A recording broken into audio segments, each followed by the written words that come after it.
2610 Woodcliff Drive, number 1 and 1603 WPAJ81. Also another one at 2874 Shady Vista.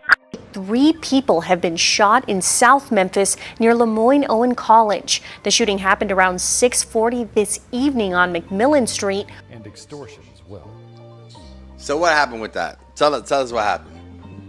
Man, you got hit once and lived, then hit again and still standing. That's wild. You gotta know you're blessed for real. There's no way you're still here without a bigger purpose. If you didn't believe in something before, at that moment, you had to believe in God. That's when the rumors went crazy. People saying you were gone, others saying you pulled through. When the doctor told me, okay, hoop and then fucking hoop. to trade deals at the casino, spits cold in his face. And my nigga just smacked the shit out of him. On God, am I lying? Nobody really knew the truth. But then you start wondering, how did that picture even get out? Who had access to it? And that's when it hits you. In a city like the one we're talking about today, it's wild how close your circle really is. The same person you're cool with might be tied to your enemy's own family. Now, I'm not saying that's exactly what went down here, but it shows just how messy things can get. Folks be playing with fire, acting like they can keep it separate when they really can't. The rapper we're talking about today might have been set up by someone he thought was solid. Think about it. You could have said anything in the world, boy. You could have said you smacked me, hit me, but spit on my nigga, Greg, you ain't spit nowhere near me, young nigga. You spit on the ground, young nigga, and I walked up on you, big 30, all y'all. It was his birthday, he's laid up in the hospital, and someone from his own circle sends out that photo. That's cold. In that moment, you gotta realize, someone around you while you're down bad cannot be trusted. But the real question is, who and why? After digging deeper, and trust me, we'll break it all down later in this video, it looks like this rapper keeps switching up crews. Always seen with new faces, new teams, and some of them got real connections to people he probably shouldn't be near. So when you think about it, this whole thing could have been a setup. 1 person was pronounced dead at the scene, 2 others taken to the hospital in critical condition. Our crews took this video just moments ago. 1 person remains critical, the other is listed as stable. Or payback. Word is, it might all trace back to a wild night at a Memphis casino. That's where things allegedly popped off. Another rapper got involved and somebody ended up getting spit on. And let's be real, spitting on someone, that's straight up disrespect. That kind of move can spark real problems out here. MPD says the suspect fled the scene in a dark-colored sedan. Anyone with information is urged to call Crime Stoppers at 528-CASH. I know that's a lot to take in, but that's exactly why we're here to break it down piece by piece. We're about to break this whole situation down step by step and talk about the latest chaos surrounding this rapper. If you've been following the story, you'll remember we covered him back when he first got hit in the face. But today, we're taking it even further. We're revealing who this man really is, diving into his most recent incident, the rumors flying all over social media, and figuring out what lesson we can all take from this madness. Got in that motherfucker, bro. Who got in that bitch, fool? Lying, man. Really, the youngest in charge, man. The one and only. Hey, I ain't The gonna lie one, to you. man. This is goddamn one of them ones I ain't gonna lie, I might be scared of, cuz. Hell no. I might be scared of. We gonna see, we gonna test it. We gonna test this shit. Before we get into it though, let me make one thing clear. I don't twist stories or take sides, I just give it to you straight. That's it. So, with that being said, make sure you hit that like button, drop a comment, and don't forget to subscribe. Let's get right into the drama. Let's talk about Robert Mitchell, better known as Trey Slime. He's from the Ridgecrest Apartments out in Memphis, a neighborhood that some of you might recognize as the same area once home to Memphis rapper Yo Gotti. 2610 Woodcliff Drive, number 1 and 1603 WPAJ81. Also another one at 2874 Shady Vista. A 6-year-old juvenile has been shot in the face, 2610 Woodcliff Apartment number 1. Check. Anyway, unit 22 is going to be transporting the regional 1 male's in critical condition. Check. So we got unit 22 to... 156, what time did call come out? What time was next thing? Call came in at 1602. First call vaccine at 1606. 106. The both victims in Fort Worth condition. Non-critical occurred. 106, showing the victim is the LeVarner, the 6-year-old, showing non-critical, but the victim at the mid was still showing critical. In a story we covered before, links in the bio, we broke down Trey Slime's early days, and man, things got wild quick. At a young age, he was already catching heat for a crazy stunt, stealing someone's car and then trying to sell it back to them. Can you believe that? Here's the quick rundown. This all went down on May 23rd, 2022. According to Memphis police, the local rapper got arrested after a woman from the neighborhood reported that her 2002 Infiniti was stolen from a hotel on BB King Boulevard. Later, she said he tried to sell it back to her for $3,000. She said someone reached out, a person connected to one of her friends she only knew through social media. Never got the car? No. Oh, wow. Never got the car. That's a good thing to know. So if a car gets stolen and they can't find the car, you can't get charged for theft of property. You can't find the car. How? Who stole it? Did you see me steal it? No. It automatically should be joyriding. Yeah, that's crazy. If you don't. Oh boy. The person claimed they could help her get her car back, so she asked for proof they really had it and set up a time and place to buy it back. But she wasn't moving blind. She told the police everything. When the meetup went down, officers were already there waiting, and that's when they moved in and arrested Robert Mitchell, charging him with auto theft and extortion. Not long after, he spoke out in an interview. Check this out. But here's where things really started heating up. Just 2 months later, Trey Slime started feeling the pressure again. He ended up getting shot in the face right in his own neighborhood. Is the case dropped? You clear on that? Yeah. Somebody stole a car. And I knew somebody. Nah, they blind me. I knew somebody. The young nigga stole the car. I knew a person who knew the person who car it was. So I tried to help them get it back. Tried to sell it back. They tried to come catch me. They did not catch me right there. They lied. I turned myself in. Oh, you turned? I had a warrant. They never caught me. Okay. So you turned yourself in, and what happened after that? That shit, went to court for it a couple times. Did they charge you for stealing? Nah, I ain't charged. You can't charge me for theft of property. You don't even got the car. They never got the car. Right there at the Ridgecrest Apartments in broad daylight. That's where it went down. Word on the street is the shooter was someone known around the area, possibly dealing with some serious struggles. Sadly, during the chaos, a little kid nearby got hit too. Thankfully, both of them made it through. That's a blessing right there. If you're wondering what I'm talking about, there's even a live clip floating around from that day, and as heard over the police scanner, it wasn't just Trey Slime who caught one in the face, the 6-year-old did too. Thank God they both pulled through. But here's the thing. Just 2 months later, Trey Slime was right back in the mix, this time caught up with another local rapper in a shooting that went down at a neighborhood gas station. Put up Trey Slime. He did something a few years back. Oh yeah, he stole the car, sold it back. Stole the car and sold it back throughout. That shit made the Breakfast Club? You stupid, bro. That shit was crazy, I ain't gonna lie. A man is in jail after police say he stole a car, then tried to sell it back to the victim. The victims from the gas station shooting told investigators they instantly recognized 2 of the gunmen, both known around Memphis as local robbers. According to Memphis police, this all went down on May 18th, 2025 during a wild shootout at a gas station on Rangeline Road in Frazier. Court documents say the armed suspects pulled up, snatched a man's gun at gunpoint, and then started firing at him and his friend. That sparked a full-blown shootout right there on the spot. When the dust settled, one person was left dead, identified as Keshawn Thomas. Rest in peace to him, and love and condolences to his family. Afterwards, the victims told officers they knew exactly who the suspects were, 2 local rappers known in the city as YNC Trey Slime and Boo 2 Guns. Boy, you stupid, boy. At the Indigo Hotel off BB King Boulevard, police say Robert Mitchell stole a G37 Infiniti and then called the victim saying, well, they could get the car back for $3,000. That person agreed on the location, and then police met the suspect there. He left the scene, but they later caught up with him. Mitchell is now facing theft of property charges and extortion as well. So what happened with that? Tell us what happened.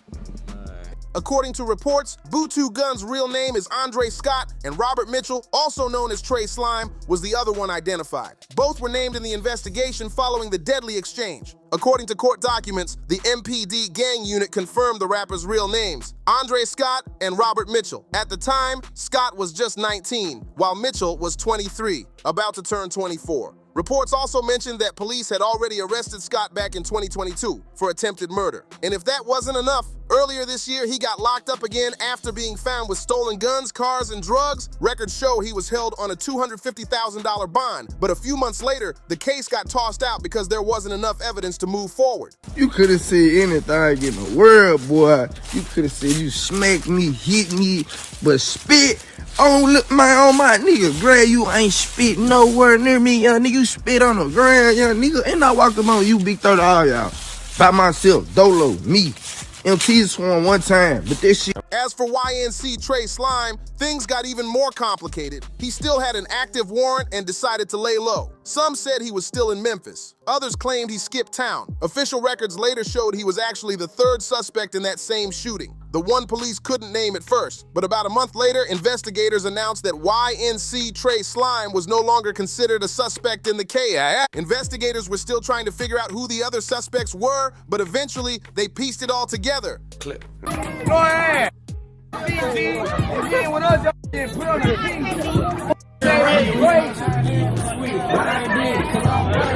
Police said they managed to identify Andre Scott as one of the suspects in the case after finding his fingerprints on, get this, a case of Sprite left at the scene. When they reviewed the surveillance footage, officers noticed one of the men touching the Sprite box with both hands before taking off from the gas station. That same box was later collected and tested for prints, and boom! The results came back with a match. I can't do this. Nigga, I can't do this. Police confirmed the prints belonged to Andre Scott, and that detail sealed it. The victims also helped confirm everything. They told investigators again that they recognized both suspects as local rappers. Later, during a photo lineup, they pointed directly to Scott and identified him as one of the men responsible for the whole thing. Andre Scott was taken into custody that Tuesday and hit with first-degree murder and attempted robbery charges. Right after that news broke, YNC Trey Slime took the moment to drop new music. Some shit finna go on now. Trey Slime.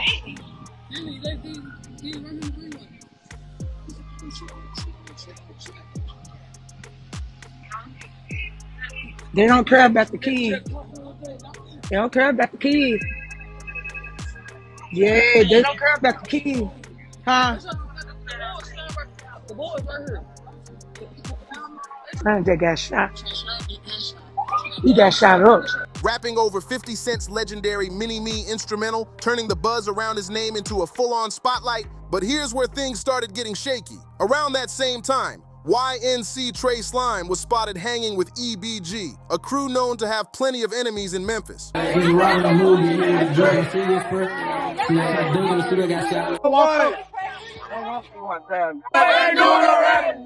For those who don't know, EBG stands for E-Bezel Gang, named after E-Bezel, a local rapper who sadly lost his life in a scooter crash back in 2015. May he rest in peace. Love and condolences to his family. The connection between Trey Slime and that crew would end up stirring even more talk around his name. That area over on Crockett has a long history. It's a known hotspot tied to crews and rappers with serious tension. Police know it well, and rappers like Set have even dropped disses aimed at EBG members, especially one named Saeed, who's been missing for years. His father even offered a reward hoping for answers, but the street stayed quiet. I just ran to Trey Deals at the casino, spits cold in his face, and my nigga just smacked the shit out of him. On God, am I lying?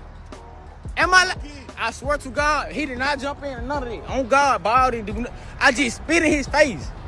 Mine now ready to run, cuz. The police did a U-turn, that when he started cussing. That mine wasn't even finna talk. Mine really tried to run out the jump when he seen me. I had to scream at name. Spit on me, word. Yo, nigga hit my dread. You ain't spit nowhere near me, nigga. You was 10, 15 feet away from me. What the fuck is you talking about? I'm still in the casino. Me and my nigga, what the fuck, nigga? You just talking, running your mouth, nigga. You know what I mean? You niggas ain't no shit, cuz on my soul. Then came a track that really turned heads with a line saying, "Don't come around asking about ass, the ops crazy." That one had everybody talking. And it doesn't stop there. You've also got E.B. Grizzle, another known name in the mix, who's currently locked up facing major charges. We even covered that story before, links in the bio. He's been dissed multiple times by Pushiesti, which only added more fuel to the tension surrounding this whole scene. I'm saying all that to paint the picture. YNC Trey Slime popped up for a quick cameo on a couch interview series based out of Chicago, but this one episode was filmed right in Memphis, over on Crockett. And yeah, Trey Slime was spotted there. Check out this clip. Fast forward later that same year during the 2025 holiday season, things got even crazier. YNC Trey Slime was seen hanging out with Big 30, who most fans know as being super tight, some even say right hand close, with Moneybag Yo. The two were spotted leaving a local casino when drama broke out. Word is Trey Slime allegedly spit on a member from EBG, and the story goes that the guy's own friend ended up swinging on him right after. Not long after, Trey Slime went live outside the casino, recording himself and talking about what went down. And that's how everyone online figured out that Big 30 was with him that night. The person he was referring to in the clip, that was EBG This, who later fired back with his own response. But first, check out what YNC Trey Slime had to say about the whole thing. He was just seen during the holidays, everything looking normal, but that karma caught up fast. On January 4th, 2026, it was supposed to be a celebration. Somebody even posted, "Happy birthday, Trey. Me and the boys love you, wishing you many more," with the hashtag and all, but just hours later, things took a dark turn. At an undisclosed location, YNC Trey Slime was reportedly shot in the face. What's wild is that the public didn't even find out from the news or his family. It came from his enemies online, who started posting about it and making comments like they knew exactly what happened. And since nobody close to him denied it right away, people started to believe it was true. Friends, close associates, and even fans began to worry as confusion spread everywhere. Then before long, a picture started circulating on live, and from the tattoo visible, people believed it was YNC Trey Slime. Out of respect for his family, we won't go into the image itself, but it left everyone in shock. The situation reminded folks how quick things can flip in this life. I hate to even bring up that photo. I'm not showing it out of respect. But here's where things get really suspicious. The person who posted that image was actually someone we've covered before. A man whose name showed up in paperwork from a past case. Links in the bio if you want to check that out. That makes you stop and think, how did he even get a photo of YNC Trey Slime inside the hospital? Like, who gave him access to that? It raises serious questions about who's really around Trey Slime and if everyone in his circle can actually be trusted. Could someone close to him have had a hand in what went down on his birthday? And don't forget, he had been hanging with people known to be tight with his ops or even connected to him. So until the authorities come forward and lay it all out clear, nobody really knows the full truth. But recently, his family did step in on social media, confirming what was being said in a now deleted post, and that changed everything. Let's be real. There's no way anyone survives 2 face shots unless they've got a blessing protecting them. If that's true, then God was definitely on his side. It's a miracle he's still here, and thank God for that. But like we said way back at the start, if Trey Slime didn't believe before, moments like this should make him think twice. Because when you've got that many enemies and you're still moving around without watching who's close to you, it's hard to tell where the danger's really coming from. Then to make it worse, a picture of you ends up all over social media while you're laid up in a hospital bed. That means somebody near you, someone standing right by you in your weakest moment, took that photo and passed it to the wrong hands. That's deep. It really makes you question loyalty and who's real around you. Sending prayers up for Trey Slime and for everyone caught in this situation. I know that was a lot to take in, but I had to keep y'all locked in with the full story. This is the wild journey of a young man who dreamed of making it big as a rapper. Shot twice in just 9 months, both times in the face, once with a 7.62 and again with a .223, and somehow he's still standing. That right there says something. This man clearly has a purpose, no doubt about it. It's a story that's shocking, sad, and eye-opening all at once. What do you think about everything that went down? Drop your thoughts below in the comments. I want to hear from you. And don't forget to like, subscribe, and stay tuned. We got more stories coming your way next. But guess what? The story gets even crazier. Both times you got shot, it was in the face. First time it was a .762, second time a 2.23. That's no small thing, and to make it even wilder, the most recent incident went down on your birthday. For days, people were talking nonstop. Your crew, your ops, everyone was guessing if you'd even make it. Some were sending love, others low-key celebrating. That's just how the game goes, right? But then it got messy. A so-called rapper, who's actually a well-known informant we've talked about before, went and posted your photo in that hospital bed, face all swollen, just to stir the pot even more.